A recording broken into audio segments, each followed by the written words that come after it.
Choisir son processeur, c'est très compliqué, surtout quand on s'y connaît pas et qu'on veut monter un nouveau PC. Et aujourd'hui, je vais t'aider. Salut à tous, j'espère que vous allez bien et aujourd'hui je vais vous apprendre à choisir votre processeur. Tout d'abord, dans le monde du processeur, il y a deux grosses marques. Il y a AMD et Intel. C'est quoi qui les différencie? Ce qui va les différencier principalement, c'est la technologie, le rapport qualité-prix et les performances. Il n'y a vraiment que ces deux marques, mais avec ces deux marques, on peut tout trouver. Tout d'abord, il va falloir savoir ce que tu veux faire avec ton processeur. Si tu veux faire de la bureautique, du gaming ou du multitâche. La bureautique, c'est quoi? C'est regarder des films, aller sur les pages web et faire un peu de traitement de texte. Le gaming, c'est quoi? C'est juste jouer aux jeux vidéo. Et le multitâche, c'est quoi?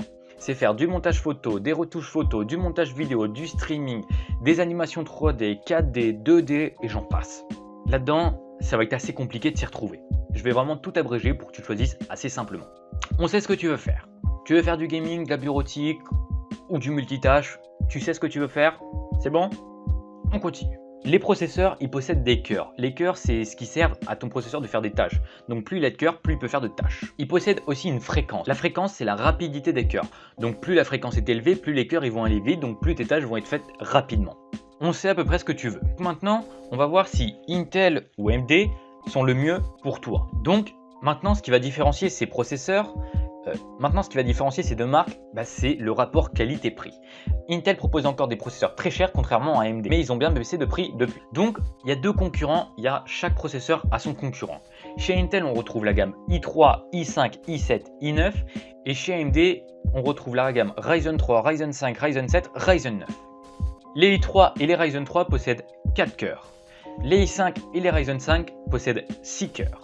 Les i7 et les Ryzen 7 possèdent 8 cœurs. Et il ne manque plus que le i9 et le Ryzen 9, mais le i9 propose 8 cœurs et le Ryzen 9 12 cœurs.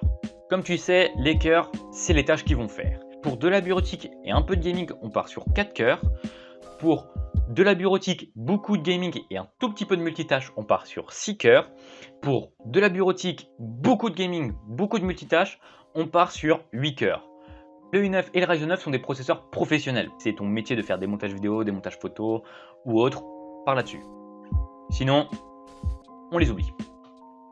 Donc, on sait ce que tu veux faire, tu sais quel processeur tu veux. Mais, il faut toujours différencier ces marques. Pourquoi partir chez Intel? Pourquoi partir chez AMD? Le point principal, ça va être le rapport qualité-prix. Mais aussi, la chauffe et la consommation. Intel chauffe moins et consomme moins que les Ryzen. C'est entre 15 et 20 watts de différence pour la consommation, 5 à 10 degrés pour la chauffe. Et encore depuis la série 3000 de chez AMD, AMD chauffe presque autant que Intel. Mais après, il y a aussi les séries. 8000, 9000, 10000 chez Intel, 1000, 2000, 3000 chez AMD. C'est quoi les séries? En fait, la série, c'est juste l'évolution. Donc plus elle est haute, plus les processeurs sont évolués en technologie et en performance. Mais les processeurs, quand tu choisis, chez Intel, il y a les K, les KF, il n'y a pas de K. Chez AMD, il y a les X et les non-X. C'est quoi? Les processeurs qui possèdent un K chez Intel sont des processeurs overclockables. Overclocker veut dire que tu peux augmenter sa cadence. Les KF sont des processeurs overclockables mais sans puce graphique. Ils sont souvent moins chers et ont le meilleur rapport qualité-prix. Et chez AMD, les X c'est pareil, c'est overclockable et les non-X c'est non overclockable. Petite technologie qu'ils ont rajouté à AMD depuis la série 3000, c'est le Ryzen Master. C'est-à-dire que quand tu commences, tu peux très bien aller dessus et overclocker ton processeur AMD automatiquement. Donc maintenant je vais te conseiller en processeur. Les meilleurs pour la bureautique et un tout petit peu de gaming, c'est les i3 9100 et le Ryzen 3 3100. Pour du gaming et un tout petit peu de multitâche, ça va être le Ryzen 5 3600 qui est l'un des meilleurs processeurs du marché et qui se vend le mieux, rapport qualité-prix, et chez Intel, le 9600. Et pour le multitâche, tu as le Ryzen 7 3700X et le i7 9700K.